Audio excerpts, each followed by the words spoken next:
गांव के एक छोटे से स्कूल में पढ़ने वाला एक बालक नाम था अर्जुन। वह जन्म से दलित था और स्कूल में रोज किसी न किसी भेदभाव का शिकार होता था। कभी उसे दूसरे बच्चों के साथ बैठने नहीं दिया जाता, कभी पानी के मटके को छूने नहीं दिया जाता और कई बार अध्यापक भी उसे नजरअंदाज कर देते थे। अर्जुन के मन में हर दिन यही प्रश्न उठता, क्या मैं सिर्फ अपनी जाति की वजह से इतना हीन हूं? एक दिन स्कूल में महापुरुषों की जीवनी पर एक प्रतियोगिता रखी गई। अर्जुन ने पहली बार सुना डॉक्टर भीमराव रामजी अंबेडकर का नाम। उसने किताबों और इंटरनेट के माध्यम से जब डॉक्टर अंबेडकर का जीवन पढ़ा तो उसकी आंखों में एक नई चमक आ गई। डॉक्टर अंबेडकर भी अर्जुन की ही तरह दलित समुदाय से थे। बचपन में उन्हें भी स्कूल में भेदभाव का सामना करना पड़ा। उन्हें पानी पीने तक की अनुमति नहीं मिलती थी, लेकिन उन्होंने इन सब तकलीफों को अपनी ताकत बना लिया। अर्जुन ने जाना कि डॉक्टर अंबेडकर ने न सिर्फ शिक्षा प्राप्त की, बल्कि उच्च स्तर तक पहुंचे। उन्होंने विदेशों में जाकर पढ़ाई की, भारत लौटकर संविधान निर्माण में अहम भूमिका निभाई और समाज को समानता का संदेश दिया। डॉक्टर अंबेडकर की पहली सीख, शिक्षा सबसे बड़ा हथियार है। अर्जुन ने जाना कि डॉक्टर अंबेडकर ने हमेशा शिक्षा को सर्वोपरि माना। उन्होंने कहा था, शिक्षित बनो, संगठित रहो और संघर्ष करो।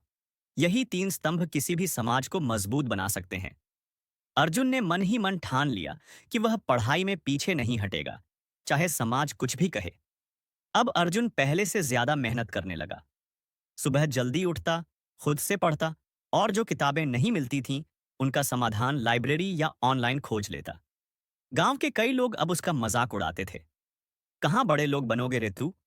लेकिन अर्जुन चुपचाप डॉक्टर अंबेडकर को याद करता, अगर वे कर सकते हैं तो मैं क्यों नहीं? डॉक्टर अंबेडकर की दूसरी सीख, समानता।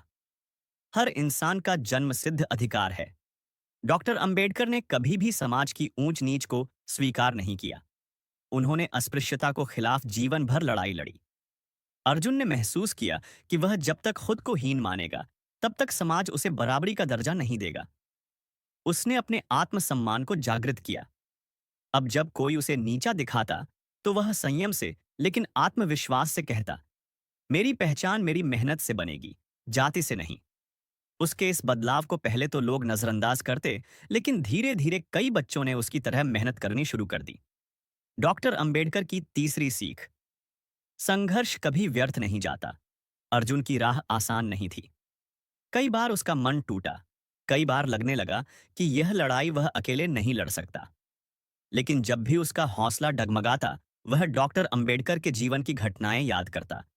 कैसे वे अकेले पूरी व्यवस्था से लड़े, कैसे उन्होंने सामाजिक और राजनीतिक मोर्चों पर जीत हासिल की। एक बार अर्जुन ने स्कूल के प्रधानाचार्य से आग्रह किया कि दलित बच्चों के लिए अलग मटके की व्यवस्था हटाई जाए।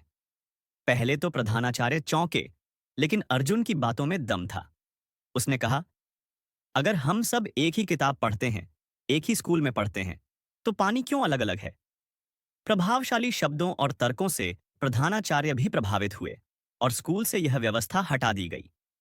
यह अर्जुन की पहली सामाजिक जीत थी, एक छोटी सी क्रांति जो उसे डॉक्टर अंबेडकर की राह पर चलने का एहसास दिला गई। समापन, एक नई शुरुआत। समय बीतता गया। अर्जुन ने स्कूल में टॉप किया, स्कॉलरशिप पाई और शहर जाकर पढ़ाई जारी रखी। उसने अपने गांव के बच्चों को भी पढ़ाना शुरू किया। वह डॉक्टर अंबेडकर की तरह समाज में बदलाव लाने का सपना देखने लगा। आज अर्जुन एक सामाजिक कार्यकर्ता और शिक्षक है। वह हर बार अपने छात्रों को डॉक्टर अंबेडकर की ये तीन बातें याद दिलाता।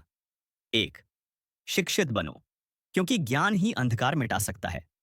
दो, संगठित रहो, अकेला व्यक्ति तोड़ सकता है, लेकिन संगठित समाज नहीं। तीन, संघर्ष करो, क्योंकि अधिकार मांगने से नहीं, संघर्ष से मिलते हैं। यह कहानी हमें यह सिखाती है कि डॉक्टर अंबेडकर का जीवन केवल इतिहास नहीं, बल्कि हर उस व्यक्ति का पथ प्रदर्शक है जो भेदभाव और विषमता के अंधेरे में है। यदि हम उनके आदर्शों पर चलें, तो न सिर्फ खुद को, बल्कि पूरे समाज को बदल सकते हैं। मैं उस धर्म को मानता हूं जो स्वतंत्रता, समानता और भाईचारा सिखाए। डॉक्टर भीमराव अंबेडकर अर्जुन अब इसी धर्म का पालन करता है, ज्ञान का, समानता का और संघर्ष का। ऐसी और भी मोटिवेशनल स्टोरी के लिए चैनल को सब्सक्राइब एंड वीडियो को लाइक करें।